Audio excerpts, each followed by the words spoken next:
Welcome back to the trumpet. This is going to be perfect. I pushed it right at 8 o'clock. I did. But it's always a test.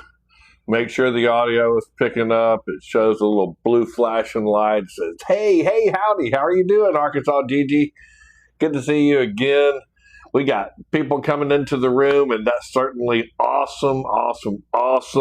We got Jubilees chapter 12. And, man, we've got a lot of people that have been printing these study guides out and been studying along with us and just reading. Thank you so much. I certainly appreciate that. Kirk Hogan, Hulk Hogan's cousin, Kirk.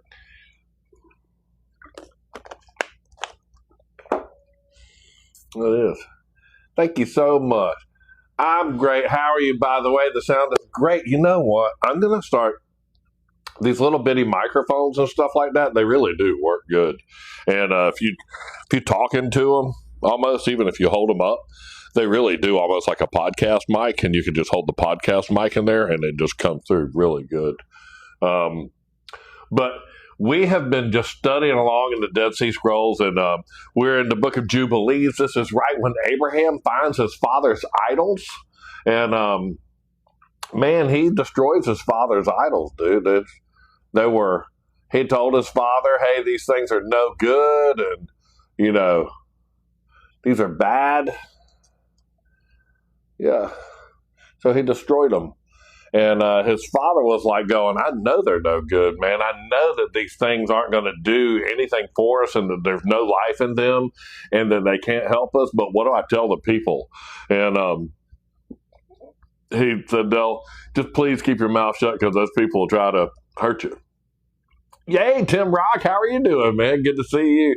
You did make it. You know what? And I tried to distribute myself over into different formats on a Wednesday, and Wednesday is our day, TikTok, so I'm going to do that.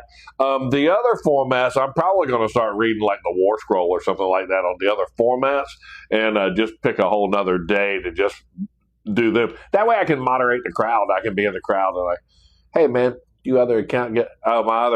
You know what? Let me show you what happened to my other account. Show you what happened. It's been wobbling around. Sorry. Yeah, I got a comment struck down the other day because I made a comment. My comment got taken down. I guess maybe I shouldn't show it again, huh? Took it down one time. Anyway, 33 people in here. Ezekiel 33:3. When I see the sword fall upon the land, I blow the trumpet and warn the people. That's why I go by Ezekiel 33:3. And then I used to go by the trumpet Ezekiel 33:3, but there were so many people that copied my account that anything to do with the words the trumpet and Ezekiel and 33:3, they've taken them up. I had a million clones. But yeah, they whacked. They were like going, you know what? You are reading the Dead Sea Scrolls and you talk a lot about the truth and all that stuff, and we're going to have to not find your account. They did a good job of that. They not found it. But it just caused a bunch of people to say, hey, I want to find this guy and I want to go back. And my crowd now, like the 42 people on there, they're organic, super organic people. And there'll be a couple hundred people who'll get in here, and we're all going to read the Dead Sea Scrolls together. This one chapter is the one where Abraham destroys his father's idols.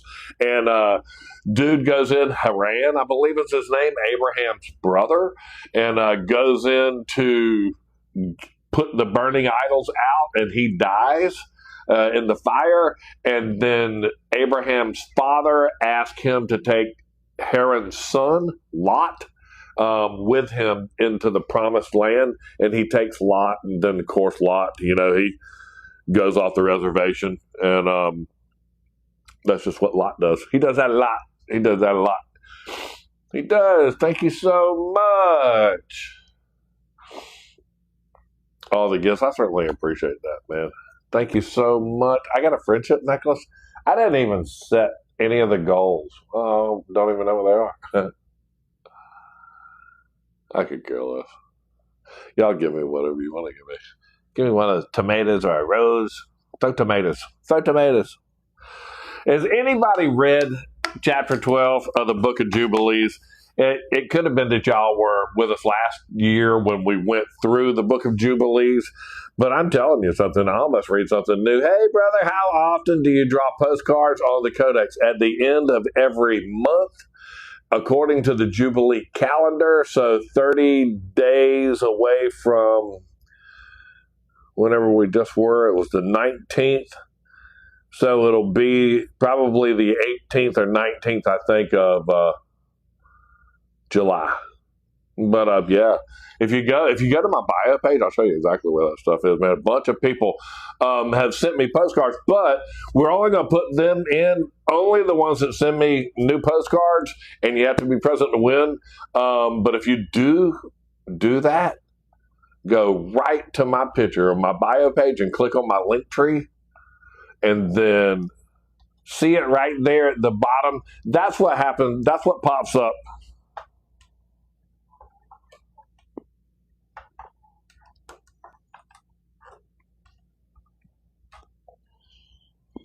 That's what pops up whenever you hit my link tree. And right there at the bottom, see it says the big give right there?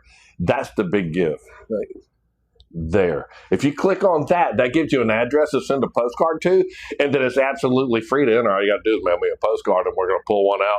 And then we give away one of those cool handmade things that we make. One of those, either Codex or Bible or whatever. We were just making those things today, man. I tell you what, the work that we put into those things is really starting to turn out and look good.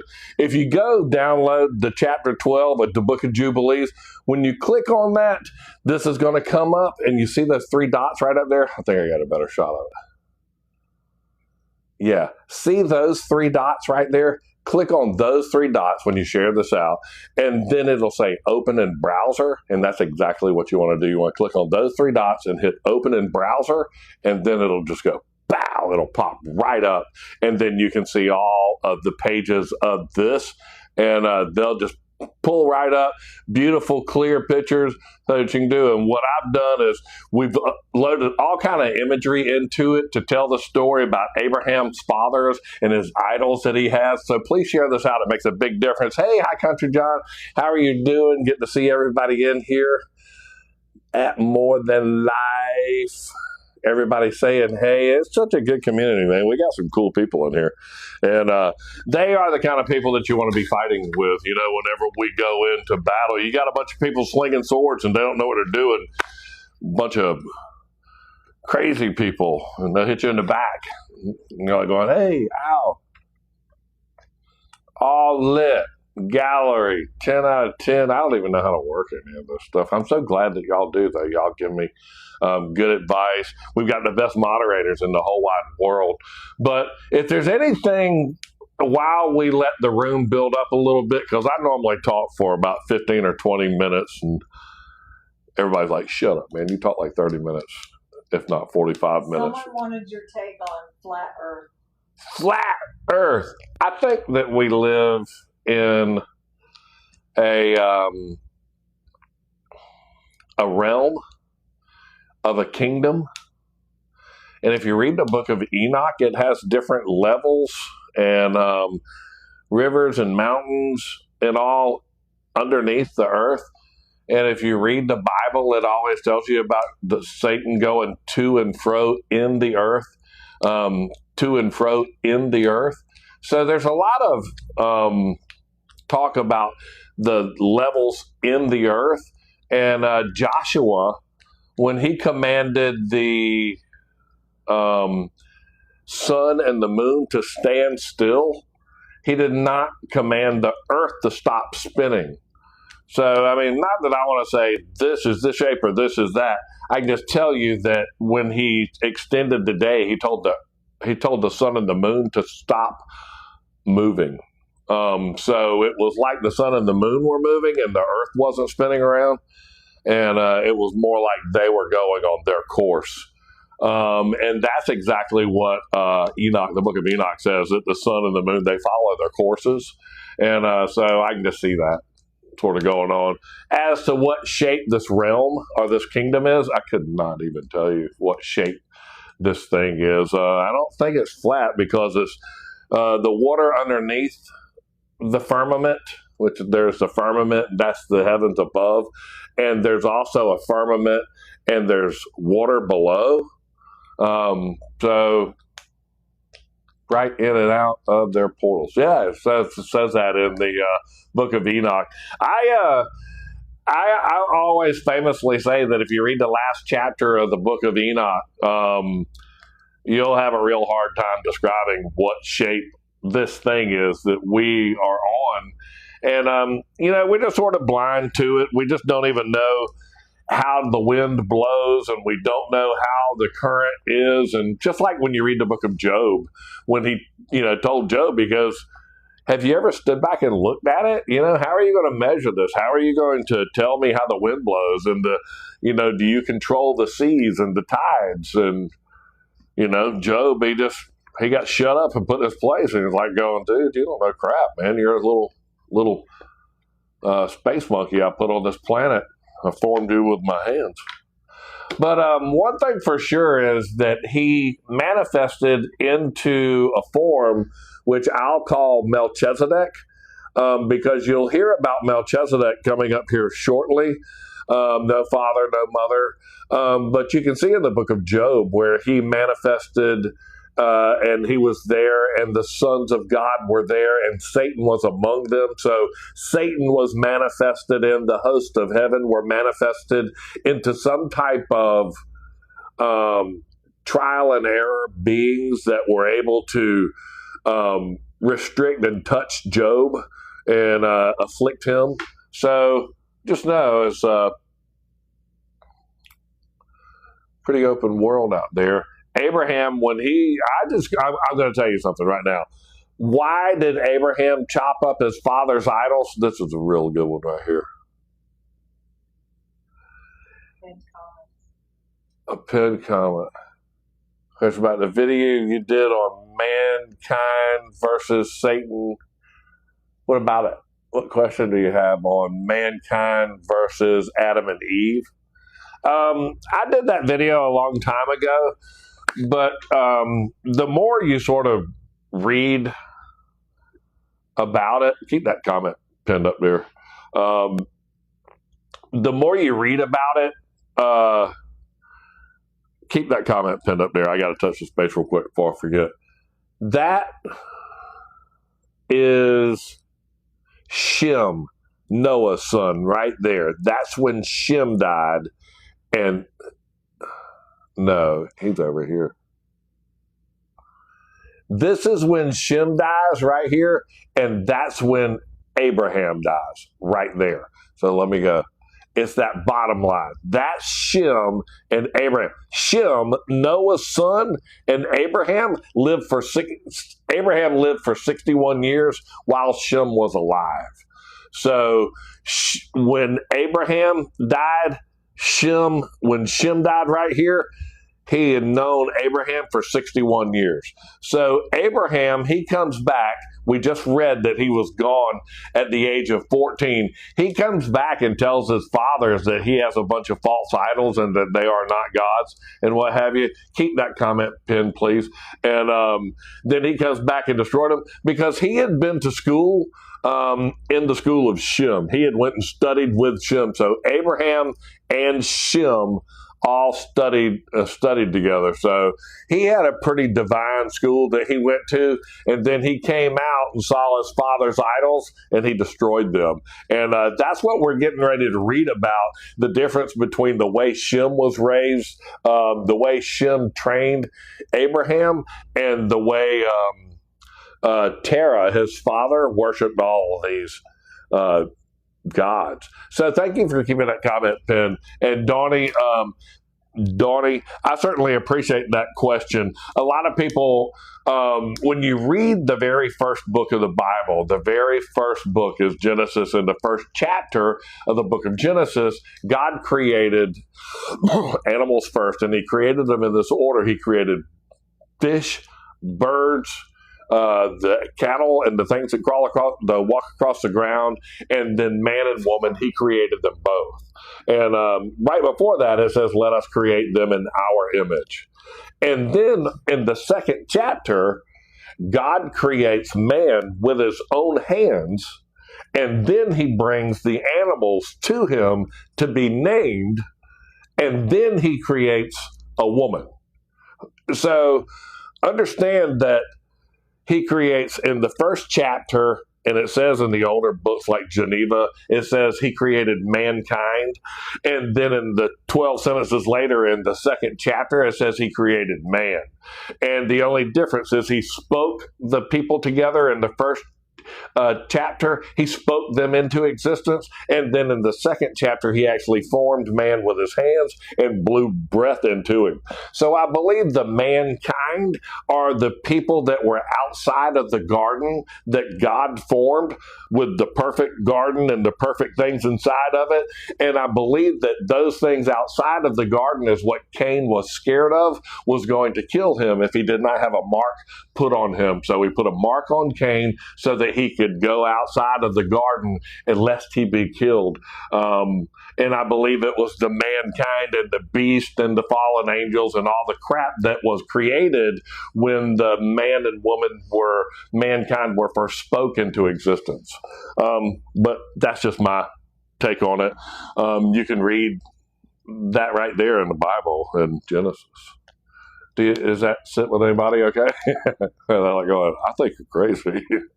Hey, brother, I need your advice. I watch a lot. Something supernatural happened. Monkey! I agree. Yeah, Cain. I think Cain is the offspring of an illustrious situation that happened. You know, Eve eats this fruit, and then all of a sudden she's going to be constricted into childbirth. So, man, that's like a hell of a banana. But we're going to we read all about that in the very first chapters. This is going to be Jubilees chapter 12. This is really cool, man. This one is about when Abraham's father, when he created all these idols. And then Abraham destroyed them. Oh, some comments were filtered, I bet. I bet they. Can you please explain what it means?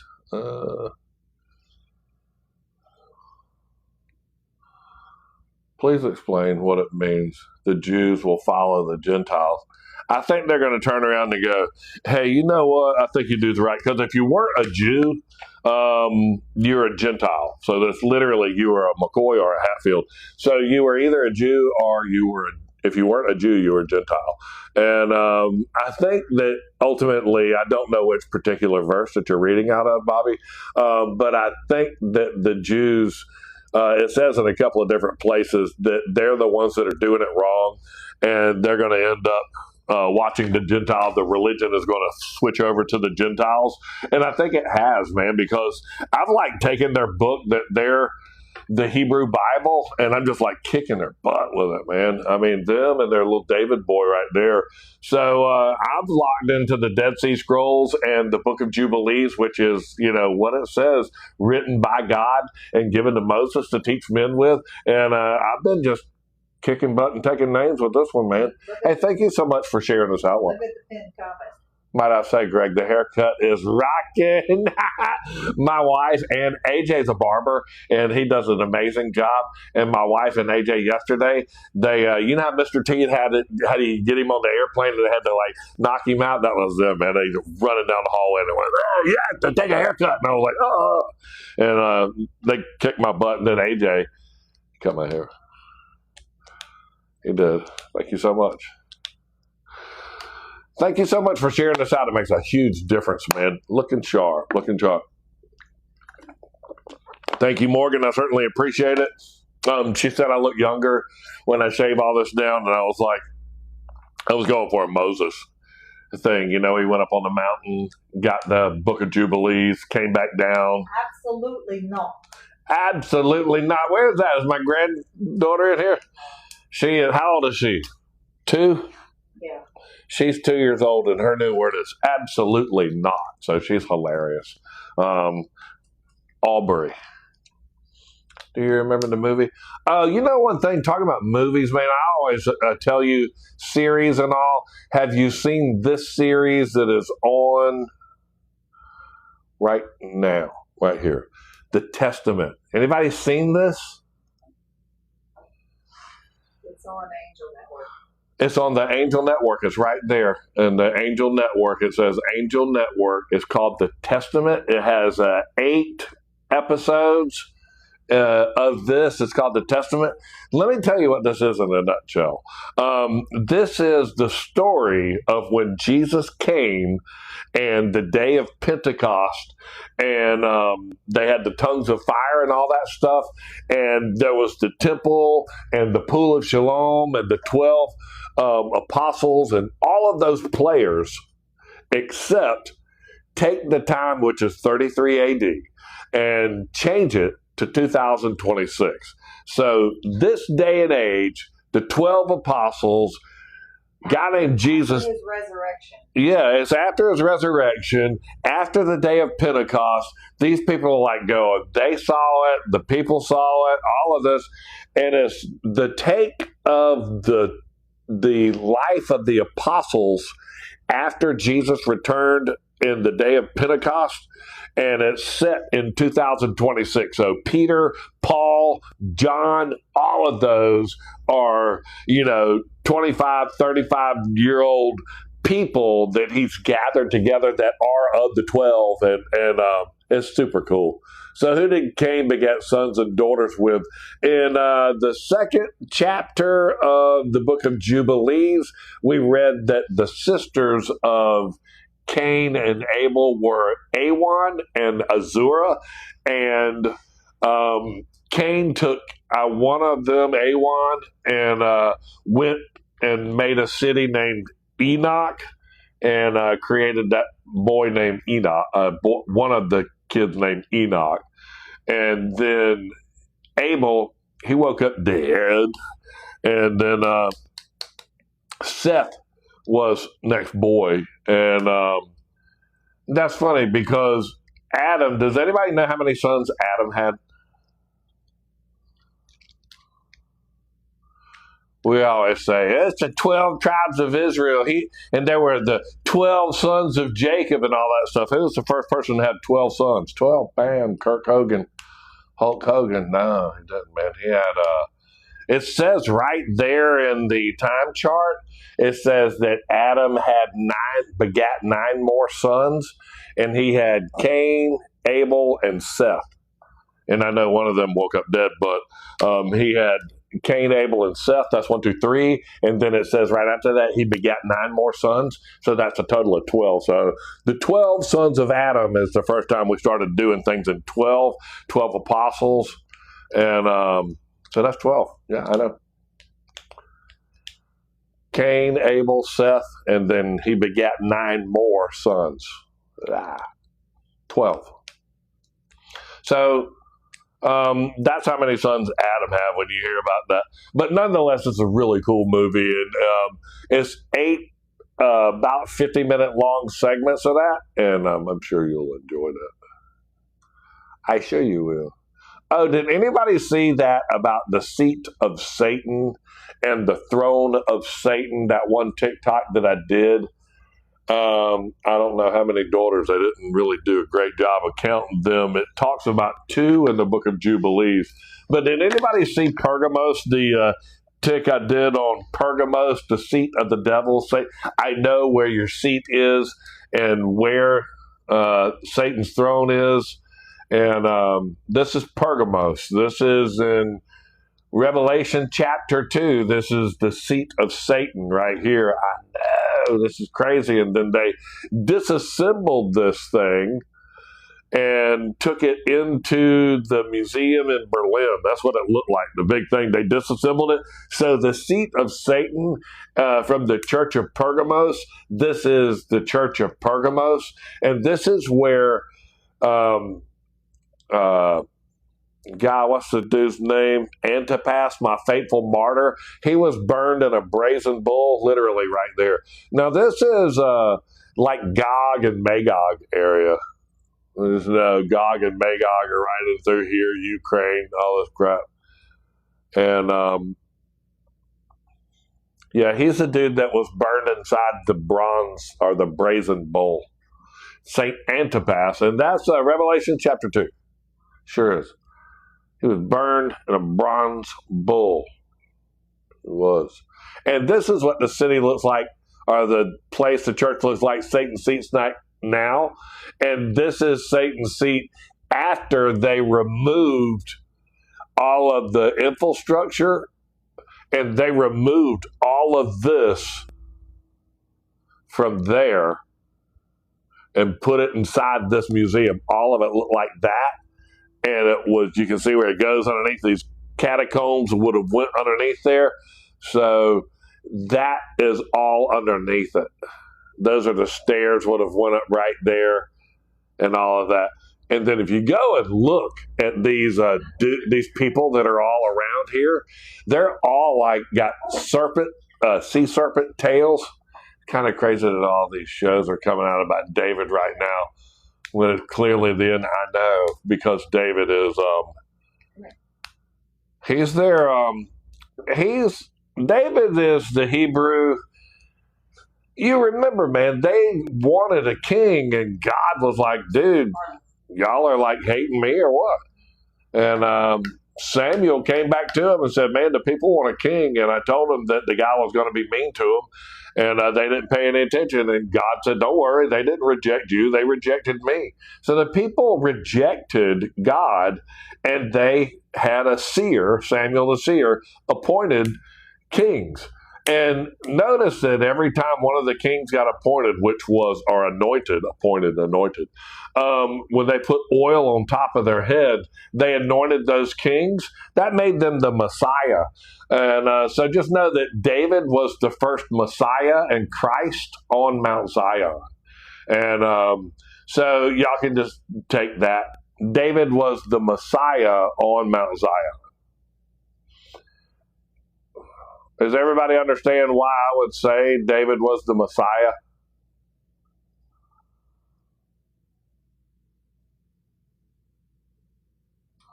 Because in Hebrew, when you anoint somebody, in Hebrew, that's called Messiah. And when you anoint them in Greek, that's called Christ.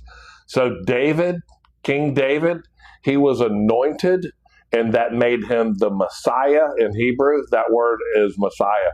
David was the first Messiah to be anointed, and he would have been the first Christ to Christos, whatever. You can say whatever you want to, right there. Bam. So just know that they thought David was the Messiah because he was anointed. And Jacob, I mean, that's what they were all about, anointing these rocks. This is right here out of the Bible Museum in Washington, D.C. These are the 12 stones of Jacob. And he anointed these pillars. But the whole David thing, let me get this right. Raising a pillar, like when you raise stones like this right here, like what Jacob did, that's completely against what God's law says. What about Saul? Saul led for 40 years, which is a time of testament. Then David became king. David was king for 40 years, and then he passed the kingship on to Saul, and then Solomon, and then Solomon was king for, you guessed it, 40 years. So when the people requested a king, they got 3 kings, and they each lasted for 40-year periods, which are all periods of testament and time, 40 days and 40 nights, and, all of that. It's just terrible. 40 years in the desert, 40 years of test. 40 is always a test. I thought no stacking stones. It says no stacking stones, man. It says that, and you shall not build yourself any sacred pillar. Don't build a stone pillar. Jacob, he totally he not only built that pillar, but he anointed it. He put oil on top of it. So Jacob anointed the pillar. He raised an image, and then he made that a Messiah. So Jacob rose up early in the morning, and he took his stones that where he had put his head for pillows, and he set it up as a pillar and poured oil upon the top of it. Well, the minute that he put oil on top of it, one, it says you should never set up a pillar. This is the beginning of the Hebrew religion right here. This is Jacob. This is Israel. This dude gets his name changed to Israel. But he sets up the stone pillar. He actually set up this stone pillar, and then he poured oil upon it. And it says that he set up the stone pillar, and then he poured the oil upon it. And whenever you pour the oil upon it, it says, one, don't set up a stone pillar. But two, when you pour the oil upon it, he made that the Messiah. So he raised an image and made it the Messiah. And that's the beginning of the Hebrew Bible. That's the beginning of Israel. That's the first thing that he did wrong. He total knucklehead for that. So whenever he's wrestling with this angel, and they say, like, you struggle with this, don't you? You're a problem child. And he's going, what do you mean? And he's like, well, I'm going to change your name because, one, you suck, and you struggle with this. You struggle with God. Yeah. So I'm going to name that. I mean, if somebody named me, said you struggle with cheeseburgers, and I'm going to name you Fat Boy, I'd be pissed off, man. You know what? Especially if I didn't actually think that I struggle with cheeseburgers, and I was like going, I'm daggum, I own a Five Guys. I don't struggle with cheeseburgers. I'm like a pimp daddy over here. I know all about cheeseburgers. And then, but I'm going to keep this name because some dude gave me that, Fat Dude. And I'm just going to keep going with Fat Dude. So, Israel keeps going with Israel. It means struggles with God. I'd have totally lost that right along with Fat Dude in the cheeseburger comment. So, keep playing that. Put it all over your team jersey. Name the whole state that. Hey, we struggle with God. Yeah, what are we going to call this place? Struggles with God. All right, you suck. I suck. We suck. Let's do it. Let's name it that. We suck. Let's name it. Paint it on every street sign. This is the highway right through the middle of. We suck. I thought it was 40 days in the desert. It's 40 years in the desert. Heck no, man. Them people 40 years in the desert where Moses. You're killing it. I know. I'm so sorry. I shouldn't say that. Those people have been struggling with God their whole life. You still suck. And you do. You suck. But really, I shouldn't say that because they suck. How come the Bible talks good about these bad men, i.e. Solomon being smart? I guess that's what that SM. Listen, if Solomon was the smartest dude in all the world, which it doesn't say that he's smarter than the kings of the East, and you got to look up who is smarter than. Listen, the Bible says, and the part was written before Solomon comes along. It says, thou shalt not gather many wives, thou shalt never return to Egypt, thou shalt not gather many horses, and thou shalt not gather much gold.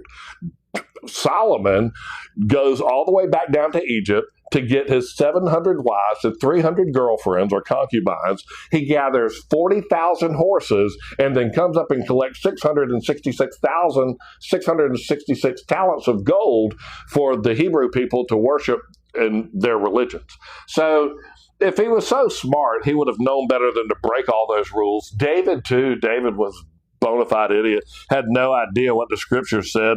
I mean, the first thing that he did, him and his masons, and they struck up sounded wrong. That sounded wrong. Why did these Israelites continue to wait for the Messiah? They were,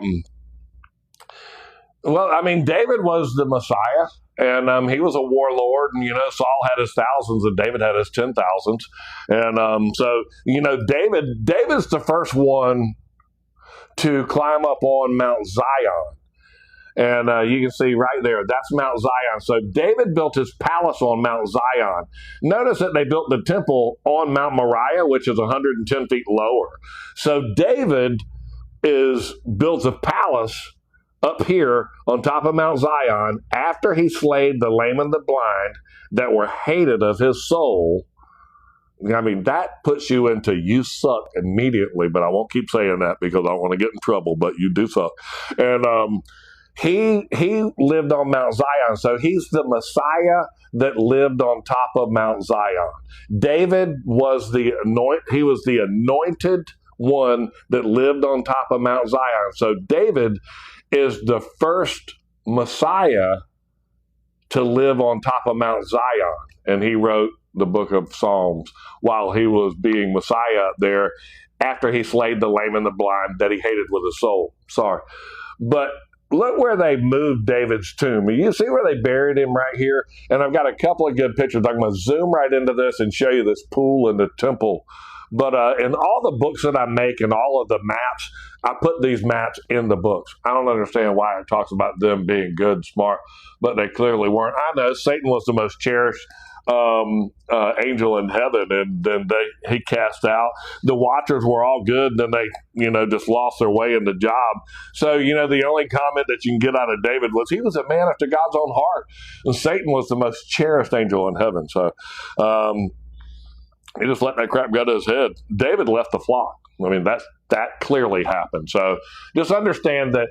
Notice where David's tomb is. There's a pool, and there's a temple, and there's David's tomb.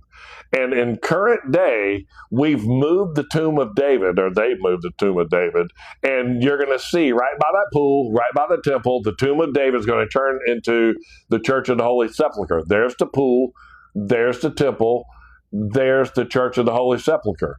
The pool, the temple, the Church of the Holy Sepulchre, the pool, the temple, the tomb of David. I'm just telling you, these people are liars, and they've manipulated and moved this stuff around.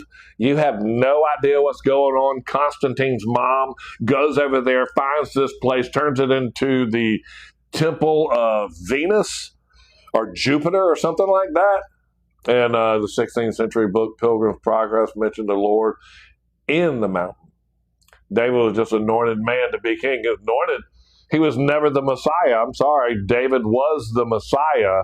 And I don't want to kick anybody's butt, but when you speak Hebrew, when you anoint something, the word is Messiah. So the word anointed means Messiah in Hebrew. It means Christ in Greek. So David was the first Messiah to live on top of Mount Zion. Okay, and he was anointed, but he was not anointed with the Holy Spirit. Pow, pow. Ow. There's nothing funny about hitting your funny bones. Not at all. Not my Messiah, I know. He's not my Messiah either. But when you pour oil on top of your head, back then in Hebrew, they call you Messiah. So Solomon, he got that name. Saul got that name. I know. My daggum elbow hit right there on the corner of that stone. This guy is so strange. I'm going to tell you something that this is unorthodox. And how many people in here knew that the word Messiah was anointed in Hebrew? Just tell me. Just say, yeah, man, as always, I know that. So how many people knew that the minute that they poured oil on top of David or Solomon's head, they became the Messiah? Just tell me. Not me. I didn't know that. So, I mean, I'm not being strange. I just think we've had a bunch of smoke blown up our butt our whole life. And I'm sitting there going, David, you live on top of Mount Zion? You boys, Jacob anointed the stones. It says right here, dude. And it's not me. Jacob, this is Israel. It says that Jacob took up the stones and he put them up and he set up a pillar and he poured oil upon the top of it. Okay, he anointed it. All right? He anointed it. So Jacob, i.e. Israel, that dude is Jacob. His name is Israel. He's the first one to set up the pillar, the stone pillar, and he set up those stones, and then he anointed it. So he set up the stones, and then he anointed it, making it, as soon as he anointed it, those words, are Messiah. So Jacob was the first one to raise a false image and call it anointed and make it the Messiah. That dude's name got changed by an angel that came to him in the dark and in the night, and that wouldn't tell him his name, and changed his name to Israel, and they named the whole country, and they got a whole bunch of stuff out of it. The book that we're going to be reading tonight is the book that Moses was given before all of the Hebrew people and all of they could get through it. Moses wrote the first 5 books of the Bible while they were wandering in the desert for the 40 years. And so if the Jews already had their Messiah, why are they still waiting now? Because they just have no idea what the heck they're doing. They have no idea what they're doing. And I didn't make that language up. I didn't just create that. They know that. That's why whenever Jesus asked the Pharisees, he said, who is the Messiah? And they said, surely it is the son of David. And he was like going, oh, okay. Well, how can he be at his own right hand if it is the son of David? And so he just showed, didn't King Josiah write those books? No. You got to understand, it says, Moses, come up to me on the mountain, and I will give you 2 tables of stone, one of the law and one of the commandments, which I have written that you may teach them with.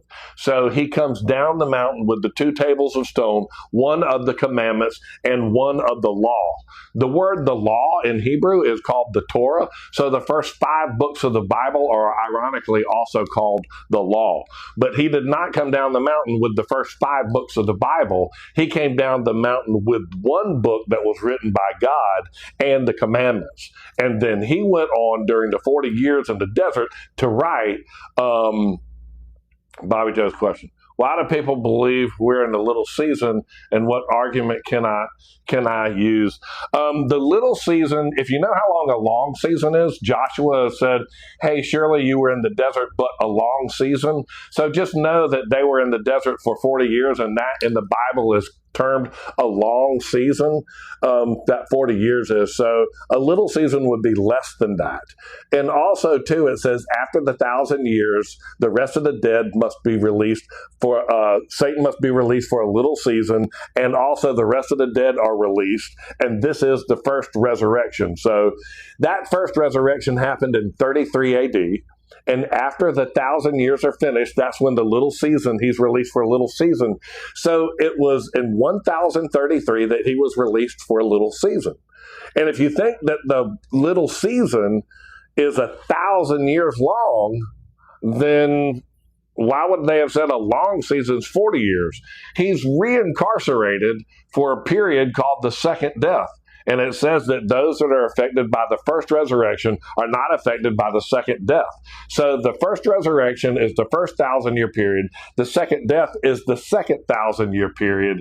And then he is released at the end of the second death, which is the second 1,000 years where he goes out and gathers the nation Gog and Magog. But he's incarcerated for 2 1,000-year periods right there in Revelation chapter 20. So when did the little season start? At the end of the first resurrection in 1033. You just need to ask yourself, how long would this little season? The thing that I think most people are mistaken with is that we're seeing the rest of the dead that yet live again, as Revelation 20 verse 5, and the rest of the dead yet live again after the 1,000 years are finished. This is the first resurrection. So in 1033, a butt ton of dead people got out of the grave. So what season do you think we're in? So I just want you to know that what seal are we in might be the better thing to say. What 1,000-year period are we in? We're going towards the end of the 6,000th year, and we're getting ready to begin the 7,000th year since the creation of Adam. So just know that it's not a little season, that we're being affected by of Satan, we're being affected by the rest of the dead that yet live again. I mean, thousands and thousands of dead people, demons, got out of the grave, yet live again after the 1,000 years are finished. Revelation 20, verse 5. And they're the ones that are probably running the daggone countries right now that we're at war with and are with in the battlefield and in our offices and in our governments and they probably own BlackRock and all the things that run this. They're probably running the countries that are involved in the war right now. They'll probably walk into those closed doors meeting and slap everybody high five and go, dude, we about got it, man. Yeah, Billy's getting out of jail soon. I think so. I mean, Bibi, boy, howdy, man. Boy, howdy. Not even Jewish. What? Polish. They've had unfair. I'm not going to do that. That's what we do. Ooh. Thank you so much. Please share this out. Let's start reading about. You know what? I'm so sorry, man. Thank you for asking the question. You don't think they're in the, I know they're in the churches. They're the ones that, well, the devil talked directly with David and moved David so much so that he lost faith in what he knew God was watching him and caused him to have doubt and caused him to number the forces of Israel so that he could number the people of Israel. And so he could see how cool he was instead of just relying on the fact that God. So, I mean, just know that the devil most likely moved David on top of Mount Zion. So the devil was probably chilling with David on top of Mount Zion when he moved him to go number Israel, committing his biggest sin. And then when he did number Israel, he ended up getting a bunch of them killed and buying the thrashing floor of Ariana the Jebusite. And then once he bought the thrashing floor of Ariana the Jebusite, they built a temple on it. So he builds the temple right there on the thrashing floor. And it's called the thrashing floor. I mean, that's where they used to do separation right there. But you'd be an idiot to grow your wheat and all that stuff and then bring it all the way up to here to thrash it on top of a mountain. Because what you're supposed to be doing is grinding it onto a flat rock. And if anybody's been inside the temple where the dome of the rock is, that rock is nothing that you would be running a tribulation. The board that grinds the wheat, it's called a tribulation board. And once you go through tribulation, then you separate the wheat from the husk, and then you take this fork and you throw it up in the air, and it separates the wheat from the husk. Was that in the city of David? That is. Threshing floor is in the city of David. It is right there on top of Mount Moriah, and then that's Mount Zion. And this is a sort of like Mount Zion hill complex, you might say, but that's the peak of it. And that's where Herod built his palace, David built his palace, Solomon built his palace, all of that. Up 110 feet higher than the temple so that they could look down on the 700 women that were the wives inside the court in the women's court. They could look down into the women's court. Because they were perving like that, man. They were. That's what David did, like with Bathsheba. Hey, what's up? She's hot. Bring her up here. I don't care that she's 6.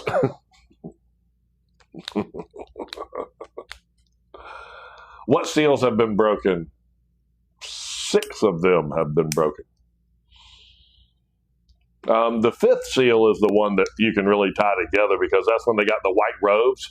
The 5th seal is in the Bible in Matthew 27:52, when the earth did quake and the rocks did rent and the graves were opened and the bodies of many saints which slept arose and went into the holy city and were seen by many. That's the 5th seal. When he went under the altar and gave them the white robes and all that stuff. When the temple curtain was rent in twain, and the graves, and when the graves were opened, that's what happened. Yeah, David let himself lust after another man's wife. It went wrong right then. And then that son, that was his seventh son. That was going to be his seventh son with Bathsheba, the first son that was in Israel born. And God struck that seventh son dead. And then Solomon, he went right back into his wife without asking God about it, took it upon himself, created Solomon, and then Solomon was the eighth son. And you can read all about the beast, how he is of the seven, but is the eighth. And David was also was the bastard son of Jesse, and that's why Jesse called his seven sons, and it wasn't of the seven, but is the eighth. That's like Revelation 12, the beast. And then David, they called him head, and he was the eighth. He was the little bastard out there in the field. He also had, for the husband executive of war. There's a pinned comment. Do you believe? That's at Harpazo. That's the caught up thing, I bet. Do you believe rapture of the church? Yeah, absolutely. It says that you will all be caught up and judged in front of the book. So it's just when. A lot of people think they're going to be caught up and not have to see the tribulation, and I don't believe that. It says, because Jesus said in his own words, immediately after the tribulation of those days, shall the sun be darkened, and you'll see the Son of Man coming in the sky. So Jesus' own word are what says that immediately after the tribulation of those days. But then everything gets coughed up, all the dead gets coughed up, everybody gets coughed up to be judged in front of the book, this harpazo, this caught up. And then if you're judged, when you're judged in front of the books, you are caught up. And we're all caught up and judged in front of the books. And then if you're in that first book, you're a pimp. If you're in the first book, you're caught immediately and granted immediate access into heaven and heavenly life. And if you're in the second book, you're put aside for 10 days, a third of a month, atonement to see what they will do. That's the 10 days of atonement. And then in the third book, it says that those are the wicked deeds of the people, and they get cast into the fire. So if you are in that first book and you got great works and you're like a total pimp, you're going to get granted up into that first. So you will not see the tribulation of the atonement and or the third book. And that's the thing that you'll miss. All of them being cast into the fire and all that stuff, which are probably, some of your very closest friends and relatives. You won't get to see what happens of them. But immediately after the tribulation of those days, shall the sun be darkened and all that stuff. You're going to see all that crap. That's what Jesus said in Matthew 24 something. Where's the Dome of the Rock on this map? Where's the Dome of the Rock? The Dome of the Rock is right underneath that little thing right there, right underneath that temple, right above temple. The Dome of the Rock is right there. And Mount Zion, which is where they should have built a temple to God on top of Mount Zion, is where they built their house. So that's Mount Zion. That's Mount Moriah. That's where Abraham went to go sacrifice his son on top of that rock, which is where they built the Dome of the Rock, on top of that rock right there. They want to know where you're getting all this information from. Pinned comment. Is this where they will sacrifice the red heifer? If there is a band of knuckleheads that want to go sacrifice a red heifer, they may go do that somewhere around in here. I think that is the stupidest thing in the world, but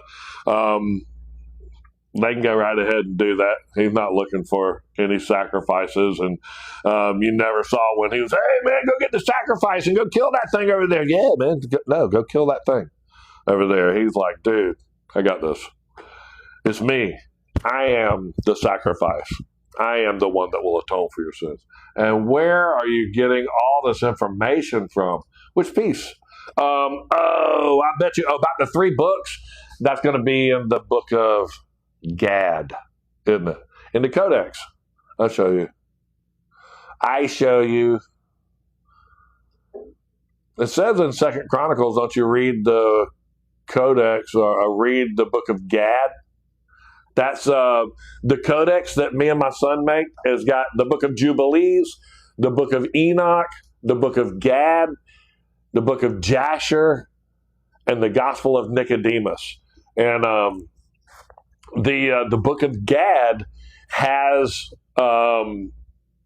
the Great Tribulation is chapter 14, and it tells you about the books that are opened, and it tells you the 3 books. Revelation chapter 20 also tells you about the books, and that there's multiple books. It says, and the books were opened, and another book was opened. I believe it's Revelation chapter 20, verse 12 or so, and it says, and the books were opened, and another book was opened.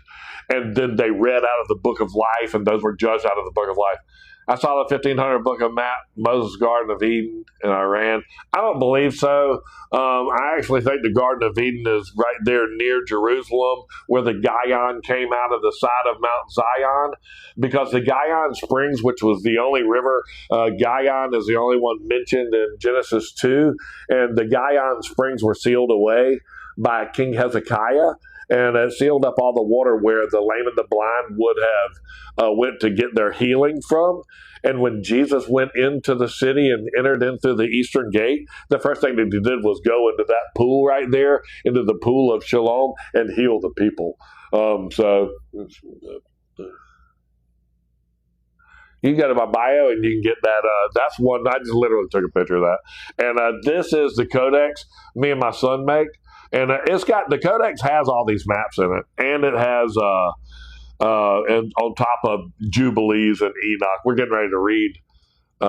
Pinned comment. Have you seen the Euphrates is dried up in the shape of a map? Yeah, and there's 4 dams that are actively in place.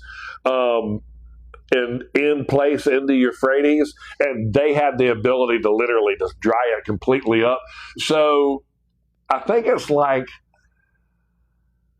let me show you. Let me see if I can find the seals.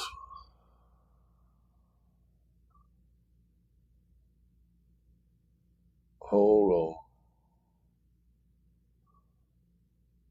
on. Like where I told you that this is the 5th, that's the 5th seal right there. When it says, go make way for the kings of the east, and they release the rest of the dead after 1033, when the rest of the dead yet live again. These are where they make way for the kings of the east, and they go and make way and dry up the Euphrates. All of that's happening. So when you see the seal get broken, these are the scriptures that tell you, hey, this is the seal that's broken. This is the trumpet of the announcement of that, and then that's the bowl and the wrath of that seal. So they go hand in hand as you read them. 555, 555. It works perfect. But you can see right there, 5th seal. That's when Jesus come out of the grave, right there, the resurrection.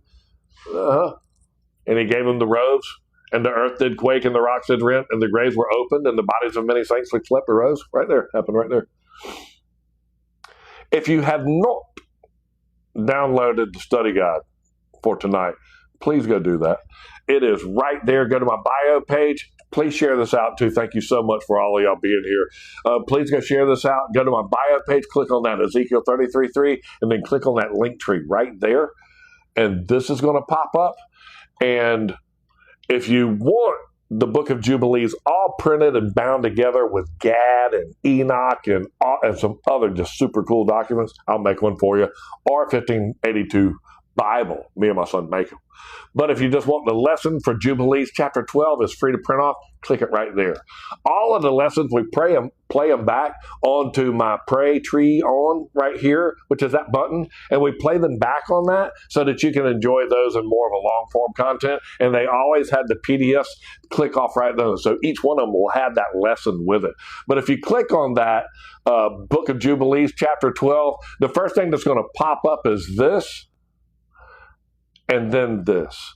And if you'll click on the 3 dots that are right there and hit open in browser, then it will allow you to copy and edit and print and paste and do whatever you want to with it. And that's exactly what I want you to do. I want you to print it off, tear the cover page off of it, and build your own Book of Jubilees right there with me, because it actually is really cool the way it's going to print out.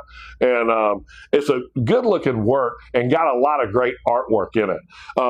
This chapter is about Abraham's father's idols and Abraham destroying his father's idols. So you can see right there, he's going to destroy his father's idols, and Abraham, he's just a good dude, man. He's talking with the right people. And you can just see some of the things that's going to happen. This is all in a period we read last week where Abraham was he was not in his father's house for 14 years.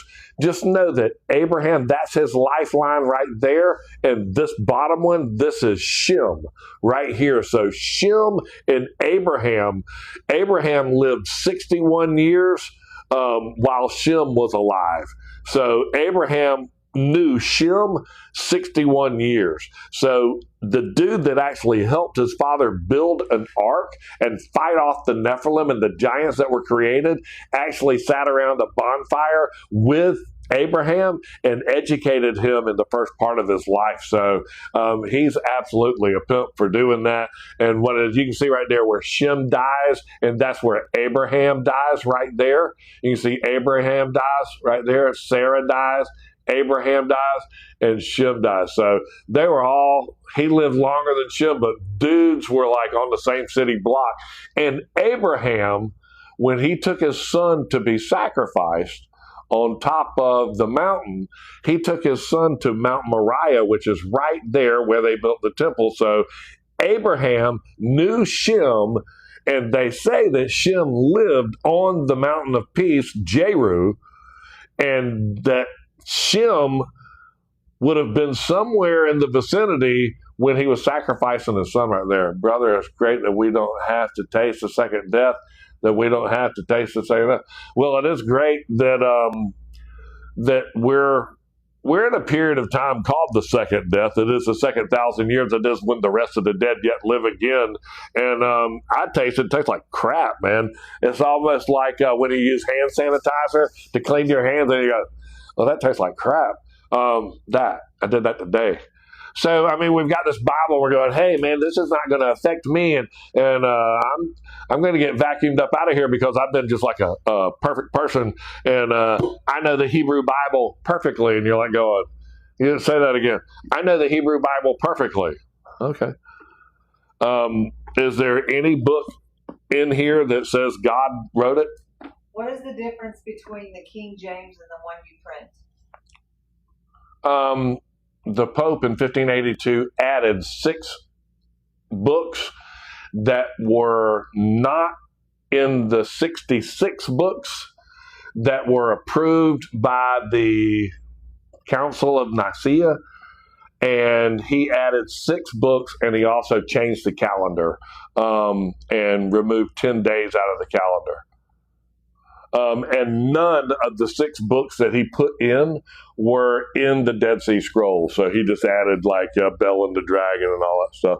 So just know that all the books that the church told you not to read, I printed in size 12 font, double spaced them and bound them into a 2-inch thick thing, wrapped them with 2mm vegetable tan leather, and then put a strap on it that's adjustable so that you can print out any of these other lessons, the book of anything that you want to, and stuff it right in there. And I mean, we're going to pack this sandwich, dude. That's awesome. And we were just studying about the things that man has done, the seat of Satan, Revelation chapter 2. I know where the seat of Satan is. And the 6 books are, I don't know. You know what? One of the books that he didn't put in there that's been in your Bible all along, do you think that every book in the Old Testament is in the Dead Sea Scroll? Yes or no? That's just going to be yes or no. Do you think that all of the books of the Old Testament are in the Dead Sea Scrolls, in the King James Version Bible?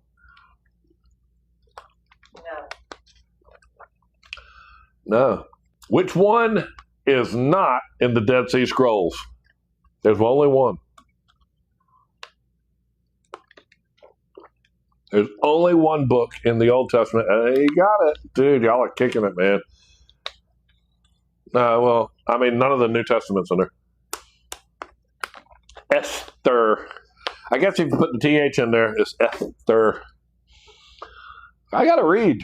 My wife said I had to read Enoch. Well, none of the Enoch, Jubilees, Gad, Jasher, any of those cool things were in there.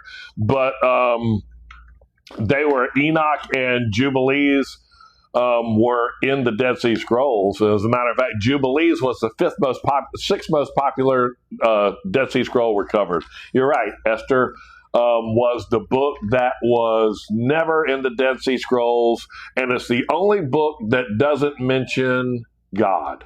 So the only book in your King James Version Bible that doesn't mention God specifically is the only book that was added to your Bible that was not in the Dead Sea Scrolls, the book of Esther. Thank you so much. I certainly appreciate all that. So just know what we're reading, man. We're reading the Hebrew Bible, and it's really cool. I mean, it really is. It's a great story about Jacob, him getting his whole little thing, getting named Israel, and him anointing the pillar and getting it called the Messiah. And then David, him being the first Messiah. We all know David was the first Messiah, right? So let's just get that right. David was the first Messiah, and I just want to see the comments coming there. I know people come and go in the room. It says that we had 3,000 people travel through the room. Can you send me the link into your codex? I can tell you exactly where to go get it. You can go to my bio page, which is right there, and then click on my link tree, and the first thing that's going to pop up is that right there, and that's the codex. That's those 5 books: Jubilees, Enoch, and Jasher, Gad, and the Gospel of Nicodemus. That is Christ's descent into the underworld. Man, that's when the grave split open and the rocks did rent, Matthew 27:52, and the earth did quake, and the bodies of many saints which slept arose. That's right there in the Gospel of Nicodemus. Christ's descent into the underworld, when he comes out and Michael leads them out and hands the hand of Adam to them. And, y'all want to know who the saints are that were beheaded for the witness of Christ? Bang! They got out of the grave and were seen by many, Matthew 27, verse 52. But the God of Abraham asked for a child sacrifice like Bat and Moloch and all that stuff. Where's this at? What verse was that? Talk about him sacrificing Isaac. It says, but the God of Abraham asked for a child sacrifice like Baal and Moloch. The God of Abraham is the God that I worship, and he never asked for a child sacrifice like what Baal or Moloch.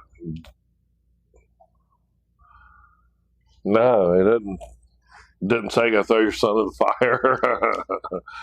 Jacob is the biggest idiot in the world. He's the one that.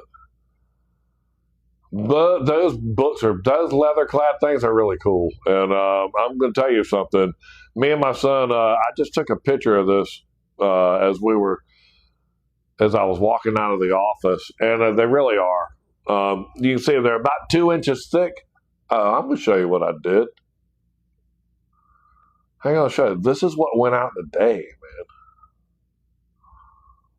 Oh. It's a stack right here, buddy.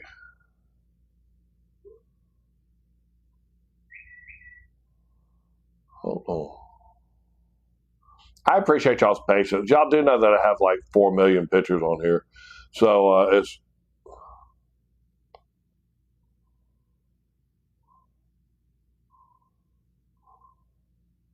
that one right there. Those are all codexes. Those are all 1582 Bibles. Those are 1582 Bibles that haven't been bound. These are all bound codexes, and these are all codexes about to be bound. Those are all the 20 books went out in this week's order. 20 of them. They're really cool. You can see I'm really proud of them. Where they're stamped and it's got that and the divider in there for it so you can keep it separated. That book is a piece of art. The 1582 Bible, they're all gilded gold and all that stuff. Those things are just we got that crap down now. Those are beautiful. If I see that you bought any of this stuff during this broadcast, and I see it on a Wednesday where you got anything, we'll throw a t-shirt, one of these right here, into it. And one of those little mini Jubilees, I sure will. If I see anything, one of those or one of those, well, hey, let's read the lesson. Let's do that. My wife's going to say, hey, dude, quit. Huh? Quit blame. I have to. I have nobody else to blame. You or Arkansas Gigi, y'all will both be getting on to me. Won't you? Go to my bio page. Let's do this real quick. Go to my bio page, click on Ezekiel 33:3, click on the link tree.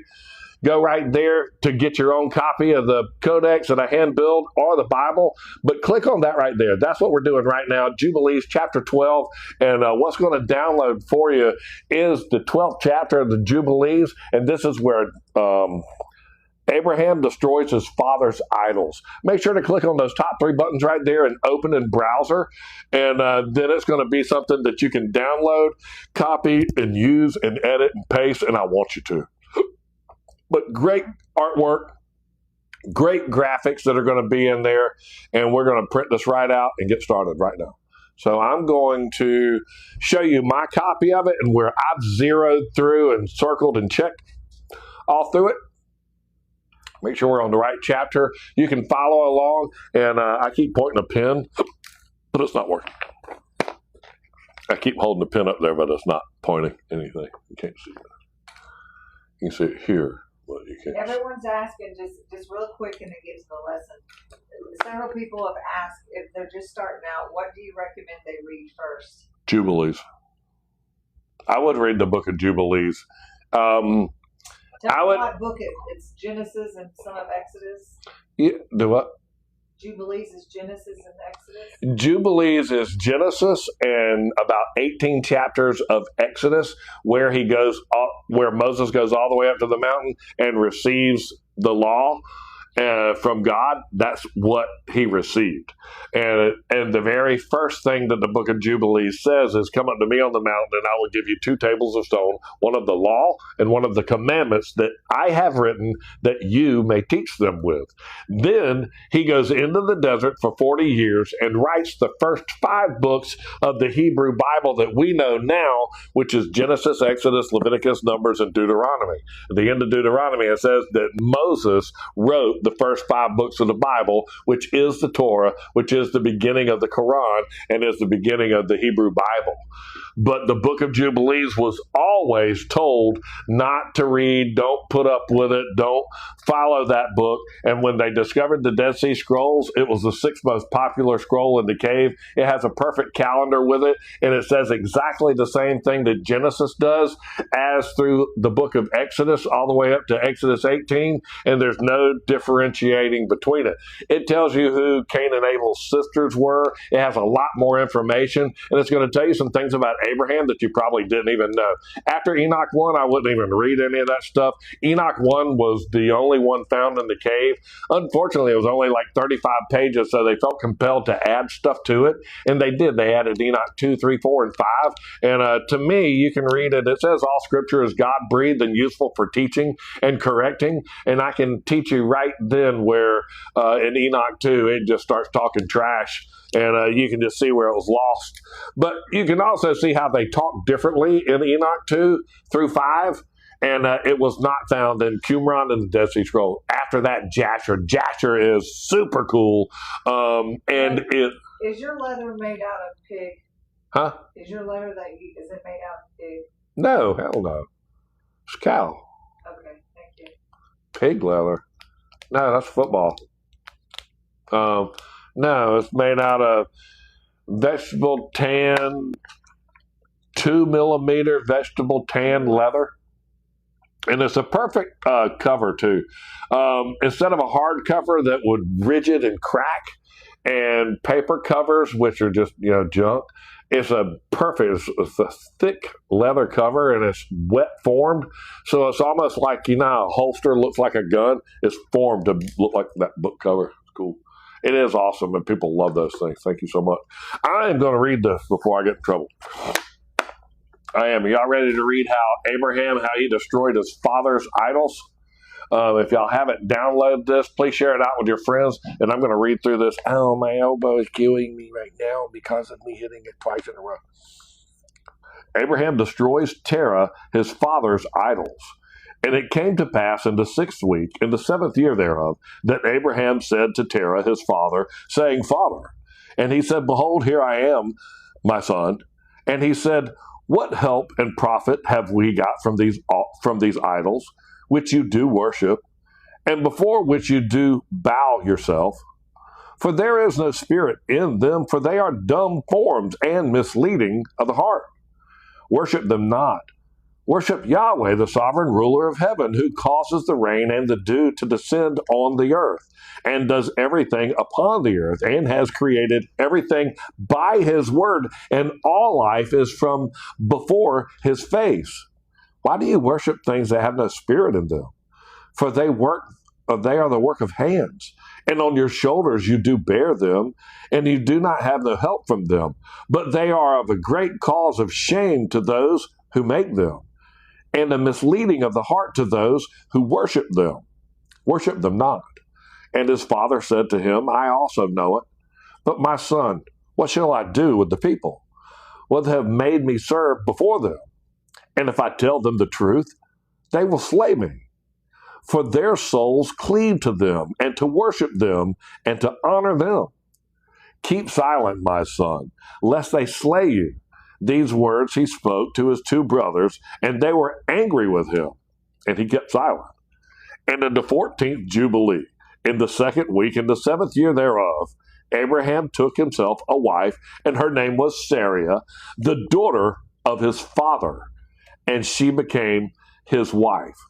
And Haran, his brother, took to himself a wife, and in the 3rd year of the 3rd week, and she bare him a son, and in the 7th year of this week he called his name Lot. And Nahor, his brother, took to himself a wife.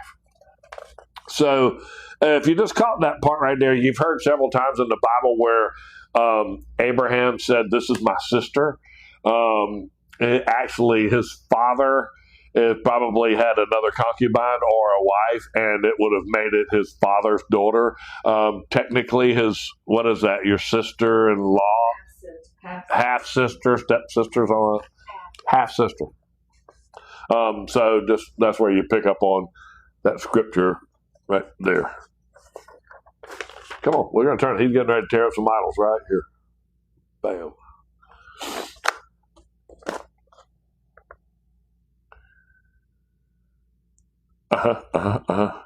In the 16th year of the life of Abraham, which is in the 4th week, in the 4th year thereof, Abram arose by night and burned the house of the idols. And he burned all that was in the house, and no man knew it.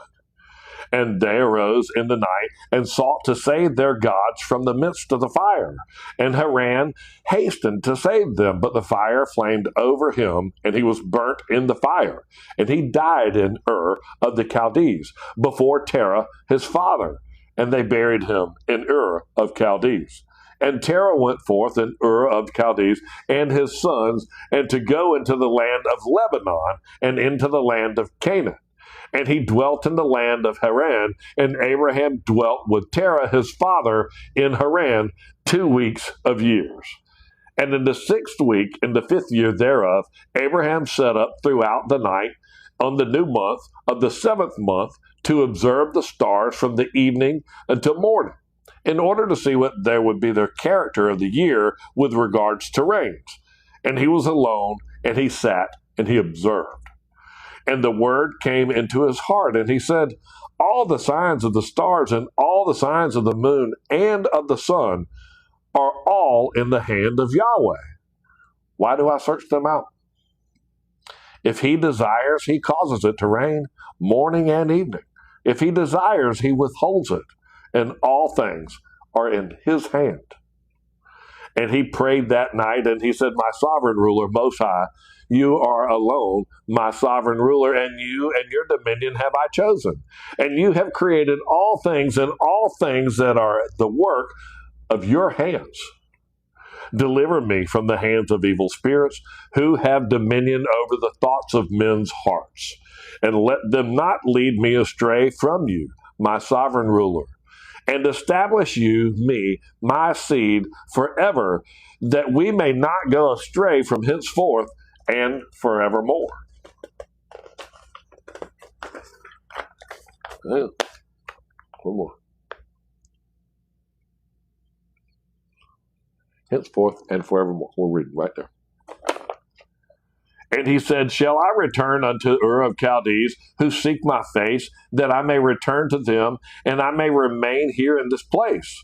The right path before you, and you're prosper in your hands, and prosper it in your hands. Your servant, that he may fulfill it, and that I may not walk in the deceitfulness of my heart, O Yahweh, my sovereign ruler.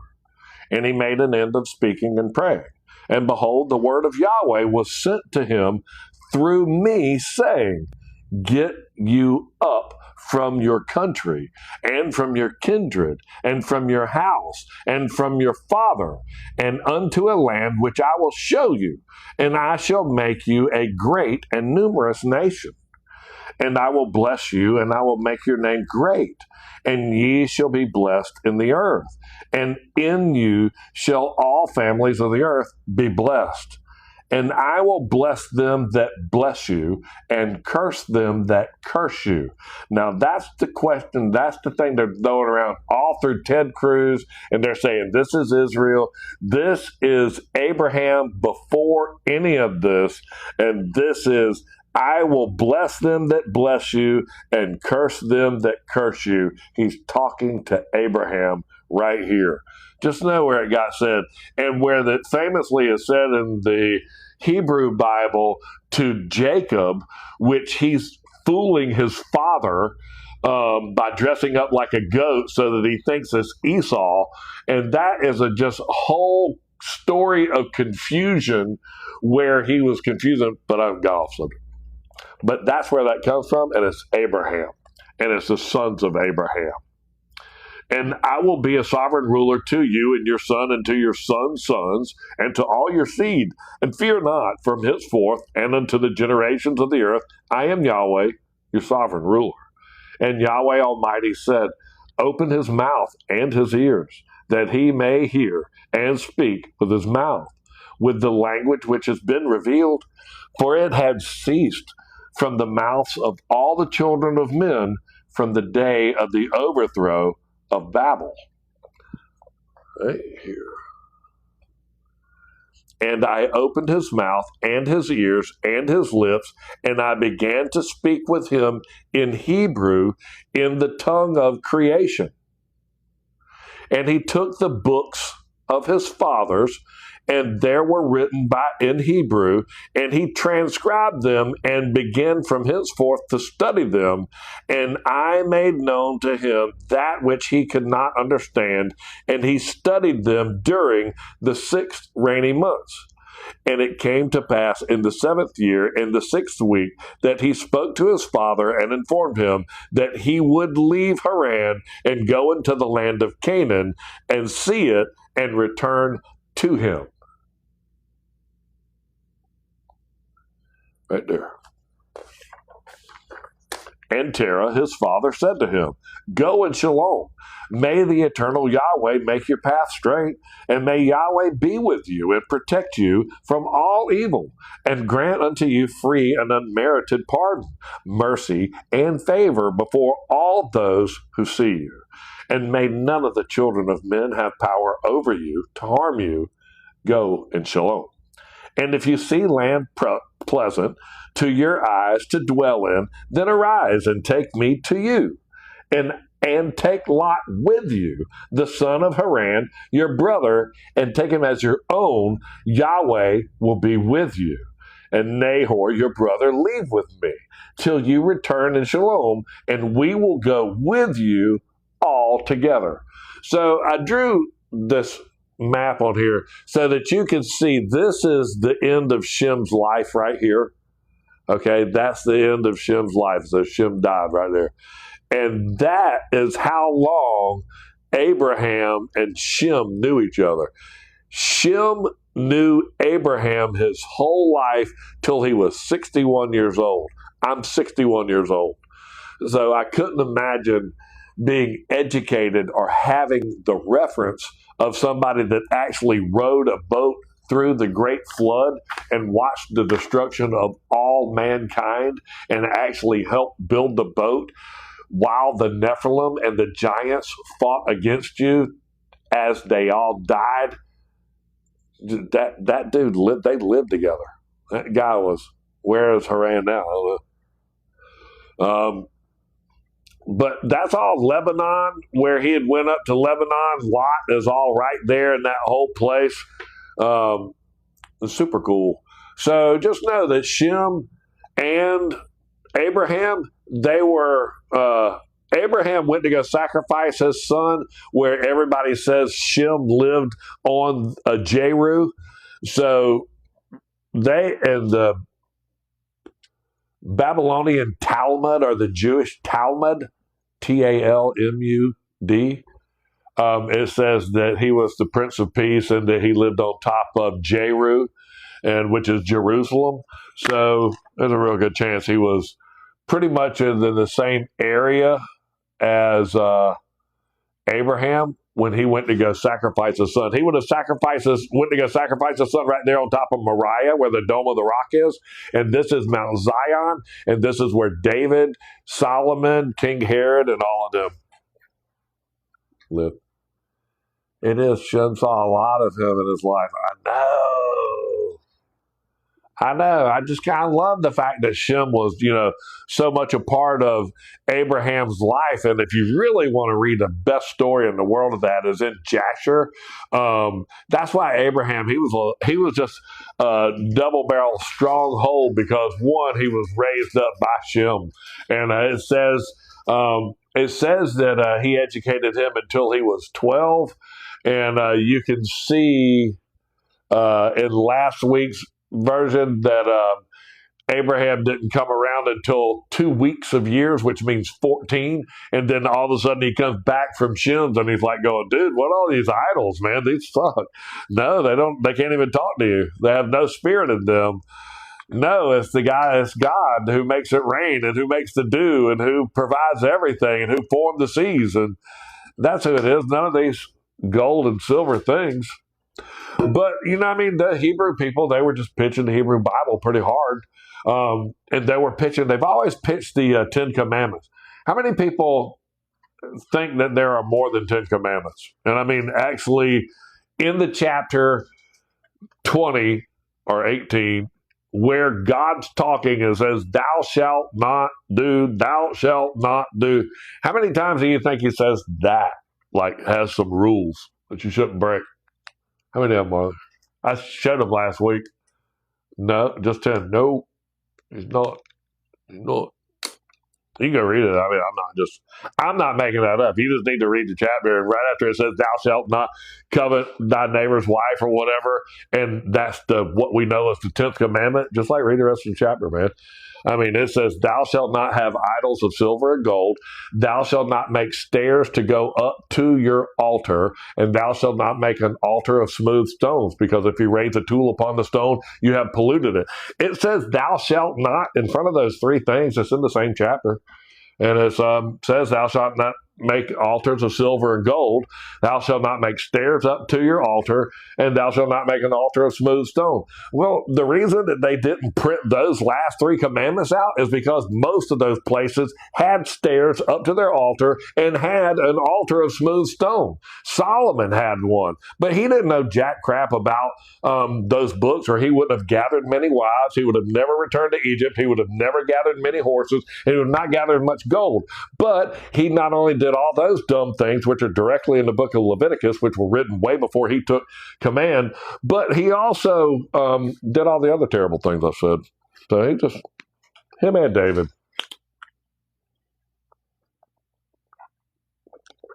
400. The 400 and remember he went into the cave of Adullam and saw the 400 that were disenchanted and in debt. Yeah. And then they made him commander-in-chief. They were masons. And then the masons chiseled the stone. And the masons are the ones that were so involved into the church. They were probably the one, hey, man, get that whole little chisel and the smooth stone thing. Get that crap out of the Bible. Yeah, well, if you want my boy that's in the printing guild over there to print that crap, you might as well just quit talking about it. Because, yeah, I know the Masons are the ones that David called over the Masons from Tyre, and they were right there, man. And he said, surely this is the altar of God, was Peleg, Shem's grandson. Oh. Let's see if I can see it in this map.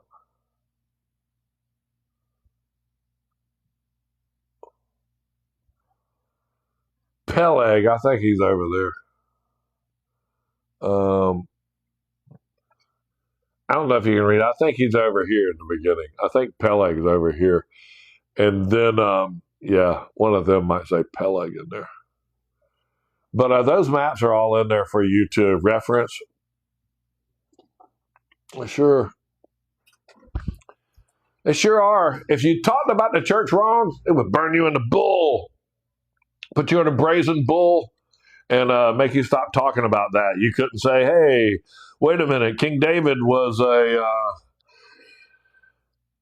don't know. Why was King Solomon so smart? How could King Solomon been the smartest guy in the world and gathered many wives and gathered many horses and returned to Egypt and did all that crap? Because he was, I don't know, he was in charge of all the Masons. He probably also said, hey, too, I got a bunch of stairs going up to my altar, and the Masons of Tyre are the ones that actually chiseled that altar smooth. So can you please shut up and not say the 13 commandments that are actually there and leave those last 3 out? Because I don't know, everybody in the Catholic Church, right in the middle of St. Peter's Basilica, is stairs going up to a smooth stone altar, and there's all kinds of silver and gold statues all around. I mean, so they were just like busting that butt on those last 3 commandments. So they was like, oh, no, man, let's just don't say them. let's don't say them. Why? Well, stairs up to an altar is sort of like crazy. Bro, put thou shalt not in front of it. Still just stairs. And I mean, the smooth altar, it looks cool. Bro said thou shalt not. But the smooth altar is smooth as a baby's butt. Okay. Thou shalt not. Thou shalt read the whole chapter. Dang it. Just like the lodges have an altar in the middle of every one of them. An altar is a place for sacrifice. Shut up. It is not. Why would you have an altar in the middle of every lodge? Because we're going to say, what's on the altar? Go ahead. What's on the altar? The Bible, the Word of God? Yeah. We're going to sacrifice the Word of God? Yeah. Don't bring your wife in here. She might talk some sense into you. Huh? Yeah, man. Don't bring your wife in here. Dude. Them chicks have always gotten y'all out of crap, man. She's going to tell you that we're over here home, and plus we just want to see you get that hitch toe tied around your neck and cable toe or whatever. Crazy. Call no man master, for you have one master, your Father in heaven. Call no man father. Says that. Jesus Christ said that. Called no man father. So you go into the Catholic Church and Father what's-his-name walks up the stairs to his altar that he had Father what's-his-name that was a mason chiseled with smooth stone. You're like going, any of y'all read any of that, like any of that whole book called the Bible? I know you were in seminary school and should have been reading it and studying the Bible and all that stuff. I guess that's why they gave you that shirt and all that. But man, did y'all read any of that crap? You ever tell any of that? Like, thou shalt not cover thy head. And y'all all got that hat on, man. You and the Jewish people, they all have that little Yamaha on their head. Like going, says thou shalt not cover thy head. You dishonor your head. It is the boys' club. It is. And then they separated and gosh, the exact same year that Savannah, Georgia was founded is when the Catholic Church and the Masons split, and then Savannah, Georgia was founded as the 13th colony by 2 Freemasons, James Edward Oglethorpe and The guy that founded Wormslow Plantation, and the first thing they built was a temple. Shut up. Cover your head in prayer. Yeah, that's what you should. They cover their head and they go, hi, got my little Yamaha hat on. I'm Father, what's it call it? And come on up these stairs, kneel down at this altar, smooth altar. I hope you haven't read Leviticus. God, kicking my butt. Read all these rules. We're so happy you found us. I'm happy you found us. You're probably going, wait a minute, I have a lot more questions now since you raised that whole author thing. Are you telling me that the Pope is not good? All right, listen here. The Pope, the first 5 books of the Bible that we read has all been given to us. That was all the Hebrew people that gave it to us. I will show you something. The Western Wall is right there. So if you go to the Western Wall and you face the Western Wall and you stick one of those little notes in it in the cracks of the wall, you're facing east. And you have your back, while you're facing east, sticking the note in the wall right there, in the Western Wall right there, you have your back to Mount Zion. You have your back to the temple. Okay? That's the mountain of God. So the greatest abomination is those that face east with their back to the temple, back to Mount Zion. And that's those boys right down there with the West Wailing Wall and the Wailing Wall. And they got their little hat that says, thou shalt not cover thy head, thou shalt call no man master, call no man rabbi. Yeah, but one in heaven above. All of them are facing east, and there is no greater abomination to those that face east with their back to the temple, Mount Zion. Yeah, that's all those dudes that are still struggling with God, man, because when he came, Jesus Christ came, they tried to talk him into what the right thing to do was, but they struggled with it so much that they still thought David was the dude. In the Bible, who are the ones that said, let us create man in our own, the host of heaven? And we read that in Jubilees chapter. In the beginning of the book of Job, when it says that the host of heaven were gathered together and Satan was there among them. So that's the let us create man in our own image. And they're also the messengers, and it told exactly what each one of them did in the book of Jubilees. Remember we were talking about the host of heaven and Jubilees? And it was like, one was the spirits of the wind and the waters, and the other was of fire and the rain and all. Pretty cool. But those are the hosts of heaven. Those are the ones that are mentioned at the very beginning of Job. You're welcome. Yeah, and then last, people are like going, man, there's just so much madness in the world. Well, 1/10 of all the demons were allowed to stay and aggravate us and carry out the malicious directions of Satan. So we just read that. Was it last week or the week before where Satan asked for 1/10 of the demons to stay, and they granted him 1/10 of the demons, and then they immediately talked them into building the Tower of Babel. And then after they built the Tower of Babel, they swayed Canaan to stop into the wrong land, which is current day Lebanon. And our version of this told us that that's where Canaan stopped. So I am so thankful for your teaching. Thank you so much for being curious. 2952. Thank you for being curious. G&T saying, I love it. We put y'all's Bible together. Y'all have one of the big Bible. What do you think about gopher wood being in Florida? Gopher wood means smelly cypress, and it means shaped wood. So when you shape the wood and put it onto the side of the ark, and then they painted it with pitch within and without, that pitch or that tar, that creosote tar, that made it smelly cypress.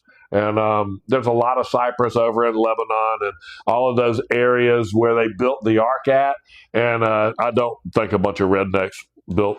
And it's not rednecks, whatever, South Georgia, North Florida, Sogonuff Flow. South Georgia, North Florida, Sogonuff Flow. I'm from there. Pin comment. I have a question. How did he ascend above the heavens? he that descended is he first that both ascended above. I mean, the heavens were created, and then he put the firmament in between the waters, and he divided the waters that were in between the firmament, and the waters were above the firmament. He called the heavens, and the waters that were below, he called earth. So if he ascended above the heavens, I mean, imagine he was outside of that and above the heavens when he created the firmament, and he spoke that into existence and divided the waters. The waters and the firmament would have been the heavens. The waters that were above the firmament were the heavens. So he was there when he saw the great abyss, and he created light at the beginning of Genesis, which actually was not the sun. The first light that he created was his goodness, and he created light. And because he saw the darkness and it was bad, and saw his face was over the murmuring deep, or the abyss. His face was over the abyss. They built the ark. Who is they? They built the ark. Noah built the ark. Noah built the ark. Noah and his sons and built the ark. And I would imagine that he had some help from other things that were there. Not to mention that I also believe that Noah and his sons were about 15 foot tall, and that they were big themselves. And also, Noah was not the first one with a boat, so it's not like they were building something. What the heck is this thing? Noah wasn't the first one with a boat. So just know that there were anchor stones that were found around Mount Sinai where the ark stopped, and right there are the anchor stones that would have ballasted the ark. But they found anchor stones all over the world from large ships. So the Phoenicians and the first people that were sea travelers and all that stuff, man, even after the flood, there were boats all over the place. There were other people in boats that had boats. He was just building one way up on land, and they were like going, what the hell? Those people build these things down by the water, and he's like going, yeah, trust me, I don't think that's going to need to be the place. I think all of this. So he's building it in such an out-of-place area that it would have had to have been a great flood. And when all of that flood, it says that a third of the boats were lost. I believe that's the second trumpet, third trumpet, probably the third trumpet or third bowl, when the mountains went under the water. When the water went over the mountains, that's the only time when you read in the Bible when the mountains were consumed by water.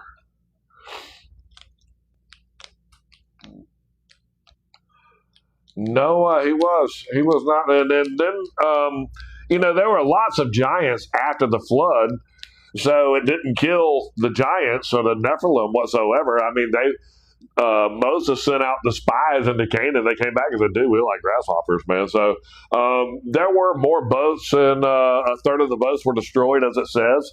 And the giants survived the flood. The women that survived the flood, they were sirens into the water, the ones that mated with them. And I also think that whenever they died, that they're the demonic spirits that are sort of manifesting in this world. I'm sorry if I get running too fast. Somebody asked me a question, and I'm just going to answer it to my best of my ability. But I don't want you to think that I've been pre-programmed with a bunch of crap. I do know that where was the ark built? It was not built in North Florida, I don't think. It gives an area, and then I don't know exactly where it was built. But cypress trees are all over the place. Lumberjacks. Yep. Thank you so much, Matt. I do like lumberjack, but I know.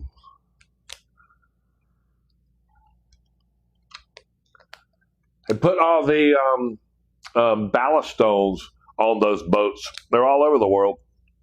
Lots of boats, lots of signs of boats. The Phoenicians, man, dude, there's no way that if you think that people didn't travel over to what we call the Americas, do you believe it landed in Turkey? Sinai is down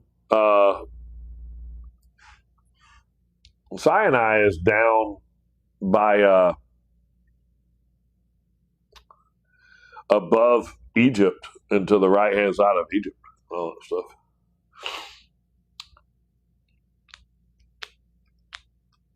They found all the stones and all that place where they found the outline of it and all that stuff. I'm all about that. So what is the big deceptions of our time? What is the big deception of our time? I don't think we found out yet. I think the biggest thing that I feel deceived on is what I was taught about King David and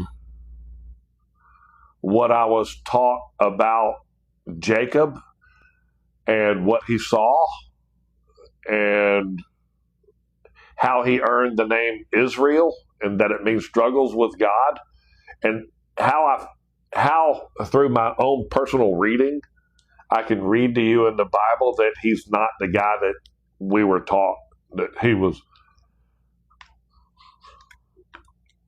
He's not the guy that the angel named him struggles with God because of a reason.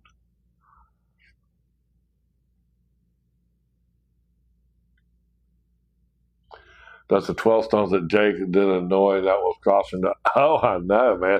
That was Joshua that put those stones. And I was reading that stone when they were crossing the Jordan. Joshua put the ark down there, and then he told him, he said, hey, when we come out of the Jordan, go put 12 stones on the hill over there and on the side of the river, because he was told to do that. But one thing that he was not told to do was go stand 12 stones up in the middle of the river, and he actually went and did that. And that's one thing. Those dudes are always doing extra crap, man. Like Moses, he was told to go talk to the rock and make water come out of it. He went over and hit it with a stick, man. I'm like going, damn, dude. Like God told you exactly what to do, and you walked over there and was like going, I'm going to hit it with a stick because I'm stupid. Okay, well, you know what? Bring Aaron right up here in front of the whole crowd. Yeah, whack. Damn. Yeah, you're not going to see the promised land either, bro. You're done. You're done. I don't care. Keep writing your book, man. It's over for you, partner. I'm new here. Do you align with the church? I am not aligned with the church. I don't think there's a church around here that would appreciate me preaching. My brothers, they have churches. You would just see their people just get up and leave. Okay, he said King David was not a man after God's own heart. He was a man after God's own heart. Dude, he had some problems.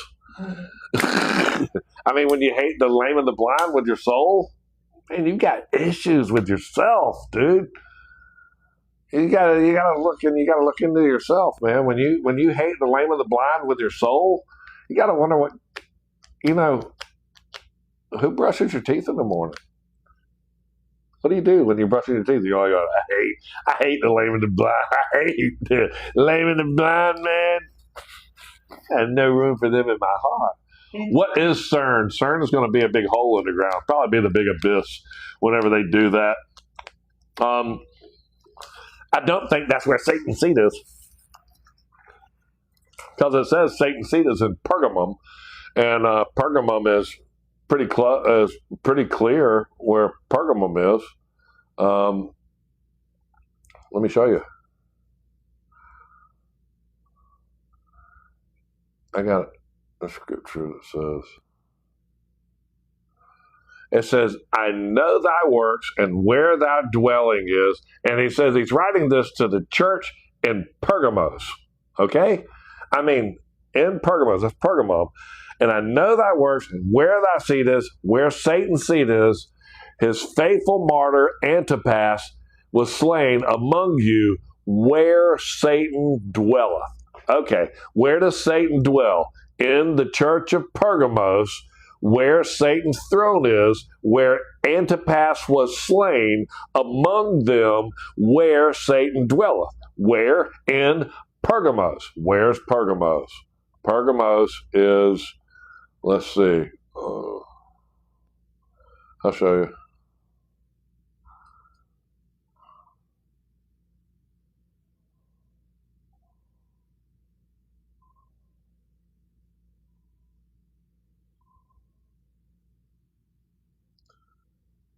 Pergamos, this is where Pergamos is currently. If you back up, that's where it is. Right there. Pergamum, right there. Right above Turkey. Right there. And that's Israel, and that's Canaan. Canaan, Israel. I'd rather call it Canaan. It's actually called Canaan, and it was until like 1948, right after the Second World War, and then everybody got together and said, let's name that fat kid. And I'm like, oh, no, I mean Israel. Let's name that fat kid struggles with cheeseburgers. Why would you do that? King of this place used to hate the lame and the blind with the soul. Okay. So he hates all those people that struggle with cheeseburgers. Oh, no. David, don't do that to me. AI summary. Probably this guy has lost his brain. I can see the AI summary. This guy has lost his mind, so we don't know what he's doing right now. He's lost his mind.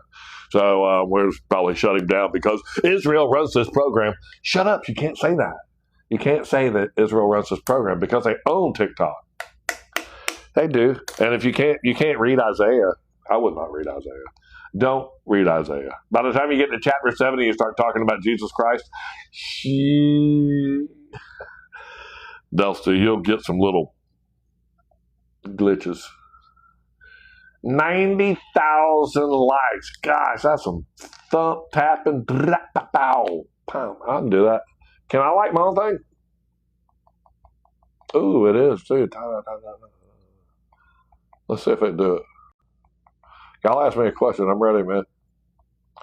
I'll get this up there. Don't you think I won't? Can y'all see all those hearts? Boy, it's like one of those machines. My wife says I have to work until we get to 100,000. You must work. You must work. You must share the Bible. You must go. I'm sorry. You are saying do not read Isaiah. Yeah, I was reading Isaiah. I read it for you. I mean, like, can I borrow your glasses, Mama? Give me them little ones right there. Then I won't be able to see the copy. Yeah, give me them little ones. Isaiah, let's read chapter 1, man. I mean, if you want to talk about just calling somebody, how you like these? These are little.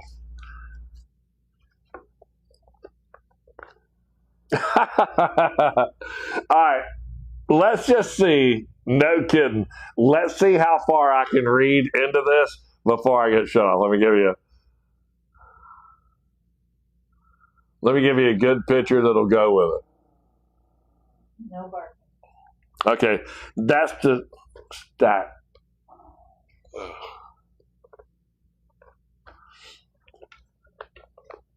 The vision, this is the very first chapter of Isaiah. You watch, it'll glitch. The vision of Isaiah, the son of Amos, which he saw concerning Judah and Jerusalem in the days of Uzziah, Jotham, Isaiah, and Hezekiah, the kings of Judah. Hear, O heaven, and give ear, O earth, for the Lord hath spoken. I have nourished and brought up children, and they have rebelled against me. The ox knoweth his owner, the ass his master's crib, but Israel does not know, my people does not consider. a sinful nation, a people laden with iniquity, a seed of evildoers, children that are corrupters. They have forsaken the Lord. They have provoked the Holy One of Israel unto anger, and they are gone away backwards. People right there. Why should you be stricken any more? Ye will revolt more and more. The whole head is sick, the whole heart is faint. From the sole of the foot even unto the head, there is no soundness in it, but wounds and bruises and putrefying sores. They have not been closed, neither bound up, neither mollified with ointment. Your country is desolate. Your cities are burned with fire. Your land, strangers devour it in your presence, and it is desolate as overthrown by strangers.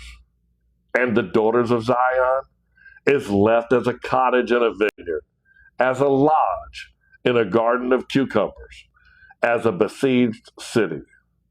Except the Lord of hosts has left unto us a very small remnant. We should have been as Sodom, and we should have been unlike Gomorrah. I haven't even finished reading. That's right down there to verse 9. This thing just kicks their butt, dude. They are all destruction of transgressors, and sinners shall be all together. They shall be ashamed of the dude, man. Isaiah, the book of Isaiah, kicks Israel's butt so bad that they ought to just walk away from that whole book going, we do. We struggle with God. We've always. Saying you don't like the book of Isaiah? I love the book of Isaiah. It tells exactly what's happening with the people of Jerusalem, and it says that they have gone away backwards and that they are acting exactly like they're acting right now. We have a peace treaty. No, go shoot that place. So it's just totally bust out Israel and Jerusalem and the people that are currently there right now. Listen to this. You know they're not even allowed to go into the Dome of the Rock because of these Islamic people that run the Dome of the Rock. And it looks like a trash can has been dumped upside down inside the city. All right? Your country is desolate. Your cities are burned with fire. Your land, strangers devour it in your presence. It is desolate and overthrown by strangers. The Islamic people are in the Dome of the Rock. They won't even, the people that run Jerusalem, they're not even allowed into the temple. They can't go in there. Bibi, whoever's running and fighting for all this land, you're trying to get Lebanon, you can't even walk your butt right in the middle of that temple that's in the middle of Jerusalem.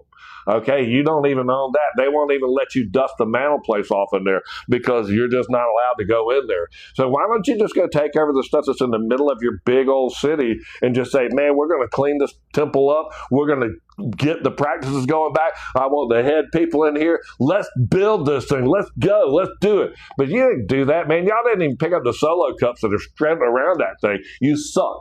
You do. And, Quit saying suck all the time. What's another word?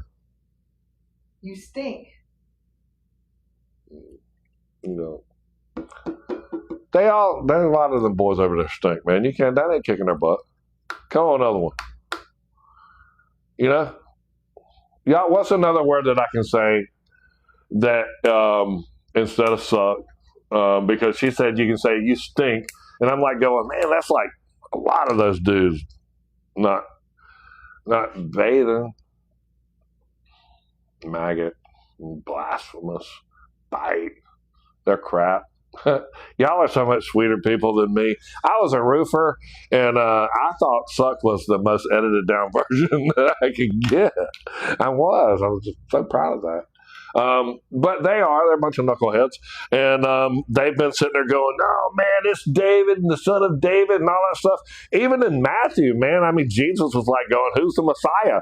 Now, surely it is the son of David. And Jesus himself in red letters was like going, "Well, how is he going to be at his own right hand? How is he a priest in the order of Melchizedek?" No mother and no father and no beginning of days. In Psalms 110, David says, I am a priest in the order of Melchizedek.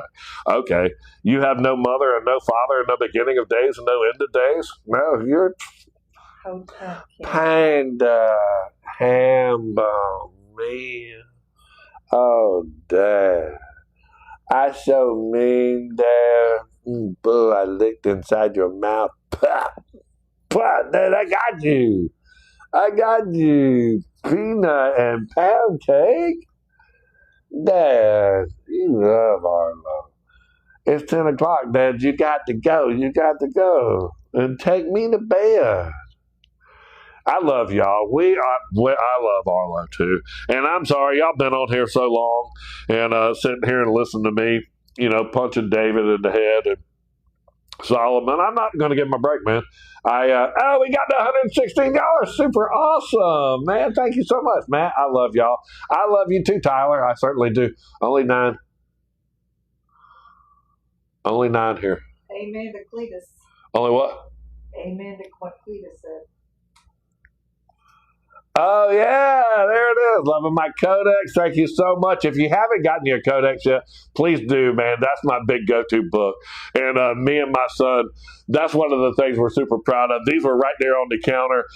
As I started to walk out, took a picture of them. This is the Codex, 2 inches of love, weighs about 5 or 6 pounds, all size 12 font, the Dead Sea Scrolls, right there for you.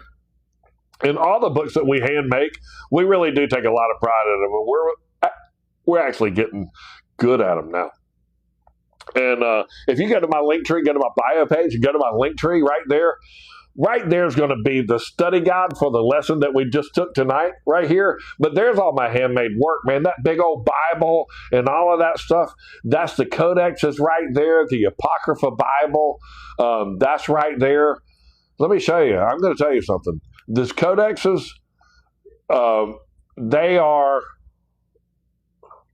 this was what we mailed out. These are all Bibles on the floor. These are all for next week, and these all got mailed out this week. And a lot of people are getting the codexes and the Bibles, but those are just flying off of them. And even the little mini jubilees, those are all going out. We're so proud of all that stuff. And you can just see those codexes are good enough so that if you even have another 1/4 inch of paper of some other lessons or something, there's enough stuff on that strap adjustment that you can put that in there. But the Codex has got Jubilees, Enoch 1, Jasher, Gad, and the Gospel of Nicodemus, which is the descent into the underworld. And if you go to my bio page, it's right there. Just click on it. Click on that. Click on the link tree right there. It's going to pop right up. And they're going to be right there for you. There's your copy of the Book of Jubilees. If you go to all of my long form content, that Patreon right there, that's where all the study guides are. And the whole Book of Jubilees can be downloaded study guide by study guide. And the lessons where we've recorded these are all able to play back. So we love y'all. And if you get any of this stuff and I see it come through any of this today and I see it on Wednesday, I'm going to give you a free T-shirt and a free mini Jubilees at any of the orders that I see come through. Are you going to be doing any more readings of the codexes, like what's in the codex? Someone's asking. Yeah, I absolutely. You have some past ones that you've read them already, but. Yeah, we read them last year, but what I want to do is go back, and I think we've got such a good thing on Wednesdays with Jubilees that we're probably going to do something like on Instagram and start reading like the Book of Enoch or one of the other books out of the Codex so that we can go into another format and then we can moderate that format while we're on it because we just can't go to these different formats and without having my great moderators in the room, because without them, man, this doesn't go well at all. It's really hard to go without moderators. we certainly do love y'all. And I pray for us every day that we're found working whenever Jesus returns. So just let's be found working in him. And that's what I pray for. And I pray for us all to be just working in him, which is what we're doing. We're learning about him right now. And that is working in him. And that's what blessed and holy is that servant that is found working in the Lord when he returns. So read Jasher. Jasher's super cool in the Codex. Best story about Abraham is in there, right there. Me and Arlo, he's giving me the kisses goodbye. Mwah. If you want to order any of those, they're in my bio page. Go to my bio page, click on my link tree, and then click on that button right there, and they'll all be there. I'm a Jasher. I know. Jasher's got 93 chapters in it. That whole book is about 1.25 inches thick. Huge work, but it is the story of Jacob and his children on steroids times 27. So I love you. Thank you so much, Nicole. That name is familiar because she just got one of the books, didn't she? She was the one that won one of those books. And Jesse Joe, I think your thing got out in the mail, so she was our big give winner. Remember, go down there to the bottom, print off the big give, send me a postcard right there. It's the next thing. Send me a postcard, and we're going to have a free draw, and it's free for you to enter. So just enter with a postcard, and we're going to have a giveaway of one of my handmade works at the end of the month of, it's the 7th month. It'll be about the 19th of July. We're going by the Jubilees calendar, the one that works perfectly. So we love y'all. Thank y'all so much, Cletus. I love y'all. And in Jesus' name, y'all have a